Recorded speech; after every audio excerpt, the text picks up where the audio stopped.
Pasukan Jepang di bawah pimpinan Hikari mengadakan ekspedisi di jalur Sutra. Mereka menemukan reruntuhan kota kuno. Pasukan Jepang kemudian melakukan penggalian untuk mencari harta yang tertinggal di sana. Saat melakukan penggalian, salah satu pekerja menemukan plat emas yang tersimpan dalam kotak. Pekerja tersebut kemudian melaporkannya pada komandan pasukan. Saat itu, Cheng Xiao, Niku, dan Yiran menyelinap di antara para pekerja. Mereka tak suka orang-orang Jepang melakukan penggalian di wilayah Cina. Cheng Xiao kemudian masuk ke tenda pasukan Jepang.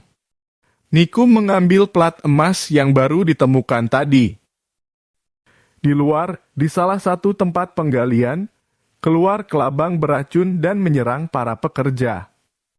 Para pekerja pun berlari ketakutan. Pasukan Jepang malah menembaki mereka. Saat keluar tenda, tentara Jepang melihat Cheng Xiao dan yang lainnya. Tentara Jepang pun menembaki mereka. Cheng Xiao pun membalas tembakan tersebut. Mereka kemudian berusaha kabur. Tak lama kemudian datang pasukan pelindung harta karun. Mereka langsung menyerang pasukan Jepang. Pertempuran sengit terjadi.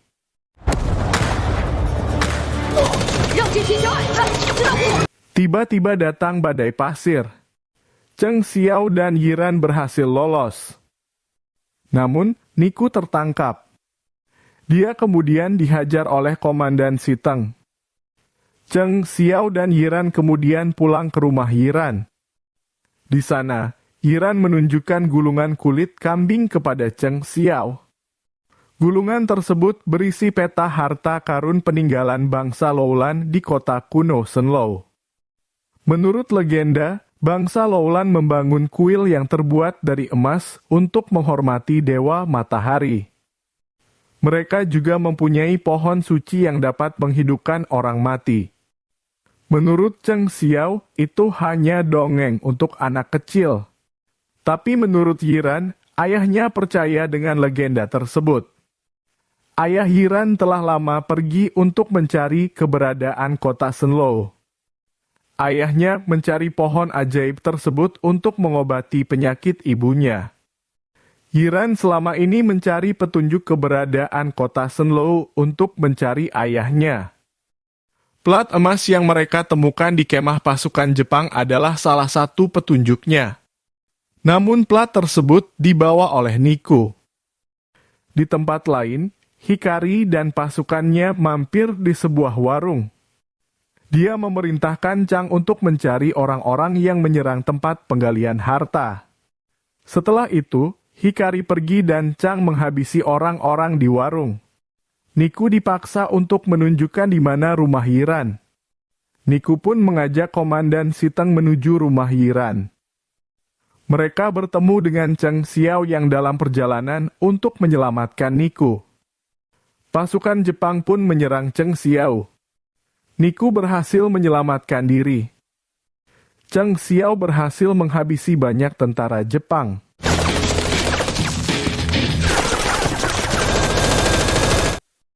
Pertempuran mereka disaksikan oleh Chang dan Hikari. Mereka kemudian kembali ke rumah Yiran. Mereka terkejut melihat rumah Yiran berantakan. Ternyata, sebelumnya pasukan Jepang telah masuk ke rumah Yiran. Gulungan kulit kambing pun hilang. Gulungan tersebut dicuri oleh Chang dan diberikan pada Hikari. Tentara Jepang mengepung Cheng Xiao dan yang lainnya. Mereka kemudian menembaki rumah Yiran. Cheng Xiao dan Niku pun balas menembak. Cheng Xiao menyuruh Niku dan Yiran pergi duluan. Cheng Xiao kemudian memancing tentara Jepang agar mengejarnya. Tentara Jepang pun mengejar Cheng Xiao. Namun Cheng Xiao berhasil lolos.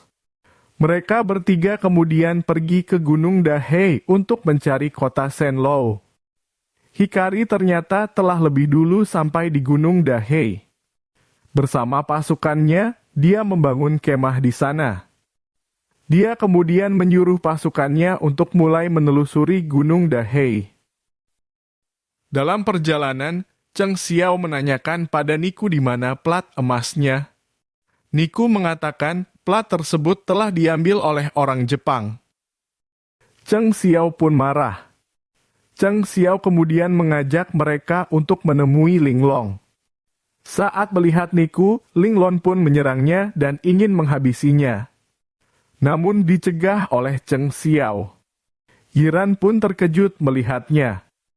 Cheng Xiao kemudian menceritakan mereka bertiga dibesarkan oleh ayah Niku. Ayah Niku sangat menyayangi Linglong. Hal tersebut membuat Niku sebagai anak kandungnya jadi iri. Pada suatu hari, Niku dan ayahnya pergi ke padang pasir. Ayah Niku adalah seorang antropolog. Namun mereka bertemu dengan pencuri makam. Mereka berdua kemudian dipaksa untuk menggali makam kuno. Untuk menyelamat Niku, ayahnya meruntuhkan makam agar para penjahat tersebut terkubur bersamanya. Sejak saat itu, Linglong menyalahkan Niku atas kematian ayahnya. Cheng Xiao kemudian meminta senjata dan perlengkapan kepada Linglong. Semasa hidupnya, ayah mereka selalu meminta agar mereka semua menjaga gurun.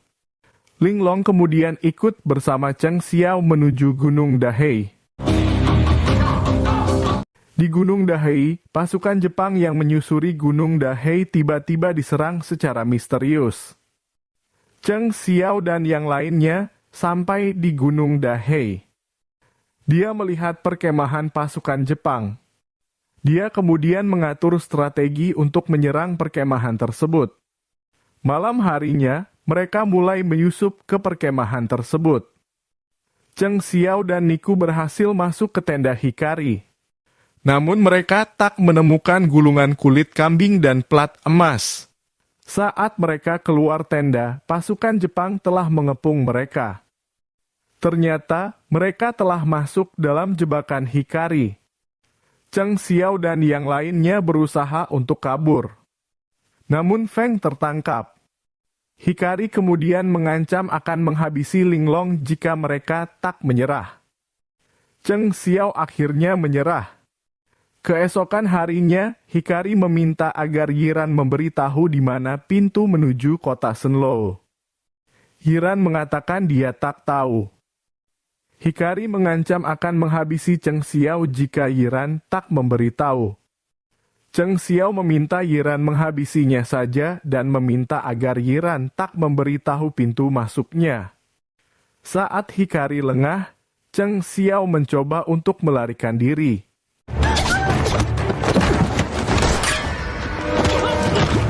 Linglong dan Feng berhasil kabur. Yiran ditangkap oleh Hikari. Setelah itu, Yiran mengatakan untuk menemukan pintu masuk kota Shenlong dibutuhkan gulungan kulit kambing dan plat emas. Di tempat lain, Feng tewas ditembak pasukan Jepang. Linglong berhasil selamat. Yiran kemudian membawa Hikari menuju pintu masuk kota Shenlou. Dengan menggunakan peta dan plat emas, Yiran berhasil menemukan posisinya. Chang kemudian memerintahkan dua prajuritnya untuk memeriksa. Tiba-tiba, dari dalam tanah muncul monster lipan raksasa dan langsung memangsa prajurit tersebut. Lipan raksasa tersebut kemudian menyerang mereka semua. Cheng Xiao menggunakan kesempatan tersebut untuk melarikan diri. Tentara Jepang mengetahuinya, mereka pun mengejar. Tak lama kemudian datang Linglong membantu Cheng Xiao. Tentara Jepang banyak yang tewas di mangsa lipan raksasa. Saat melarikan diri, tanpa sengaja Cheng Xiao dan Yiran memasuki kota kuno Shenlou. Linglong masih mencoba menahan pasukan Jepang. Yiran dan Cheng Xiao mulai mencari petunjuk di reruntuhan kota Shenlou. Banyak emas peninggalan bangsa Loulan di sana. Yiran menemukan petunjuk kalau ayahnya pernah memasuki kota Loulan. Yiran kemudian mencari petunjuk lain. Dia menemukan sebuah tengkorak. Yiran menduga itu adalah tengkorak teman ayahnya. Dia kemudian memeriksa catatan yang ditinggalkan tengkorak tersebut. Menurut catatan tersebut, di bawah reruntuhan kota Senlou ada sebuah istana yang sangat megah. Di sana ada pohon ajaib yang dapat menghidupkan orang mati. Namun pohon tersebut dijaga oleh raksasa. Yiran tak menemukan catatan tentang ayahnya. Niku menemukan sebuah tiang yang terbuat dari emas. Karena terlalu berat untuk dia ambil, Niku kemudian meledakkan tiang tersebut. Dari bekas ledakannya, ada sebuah lubang yang sangat dalam. Tiba-tiba datang Ling Long memarahi Niku karena meledakkan tempat tersebut. Di tempat lain, Hikari mendengar suara ledakan. Dia kemudian mengajak Chang menuju ke sumber ledakan tersebut. Cheng Xiao mengajak Yiran dan yang lainnya menuruni lubang bekas ledakan yang dibuat Niku. Cheng Xiao menduga itu adalah jalan menuju istana bawah tanah. Mereka kemudian menyusuri ruang bawah tanah. Namun mereka bertemu dengan monster lipan raksasa. Mereka pun berlarian menyelamatkan diri. Hikari dan anak buahnya sampai di lubang tempat ledakan Niku. Dia kemudian turun ke bawah dan mulai menjelajahi ruang bawah tanah. Mereka juga bertemu dengan lipan raksasa. Mereka kemudian menembaki monster tersebut. Cheng Xiao dan yang lainnya menemukan pintu menuju altar suci bangsa Loulan. Namun pintu tersebut tak bisa dibuka. Yiran berusaha untuk mencari kuncinya. Saat itu, Hikari sampai di tempat mereka. Mereka pun saling menodongkan senjata. Yiran berhasil menemukan kuncinya. Untuk membukanya diperlukan plat emas. Karena sama-sama ingin hidup, Chang memberikan plat emasnya pada Yiran untuk membuka pintu. Karena sama-sama ingin hidup, Chang memberikan geleng emasnya pada Yiran untuk membuka pintunya. Mereka pun segera masuk ke dalam altar. Namun Ling Long tetap tinggal dan menutup kembali pintunya. Cheng Xiao memanggilnya, namun Ling Long tak peduli. Saat menaiki tangga altar suci, Yiran menemukan kalung milik ayahnya yang terjatuh. Mereka semua sampai di atas altar. Di sana ada sebuah mutiara yang bersinar terang. Itu adalah mutiara Senlou, mutiara yang dapat menghidupkan orang mati. Chang memerintahkan prajuritnya untuk mengambil mutiara tersebut.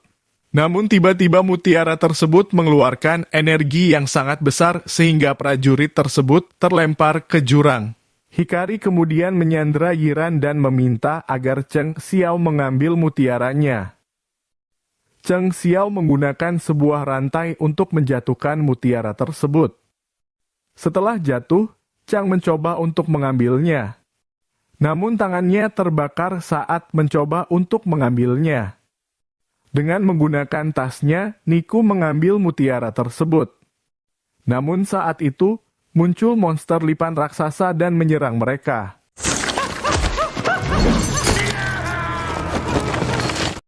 Cheng Xiao mengajak Yiran dan Niku meninggalkan altar tersebut. Namun pintu altar terkunci.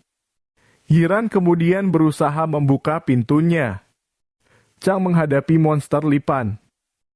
Dia dan Hikari kemudian menyusul Cheng Xiao. Saat itu, pintunya sudah terbuka.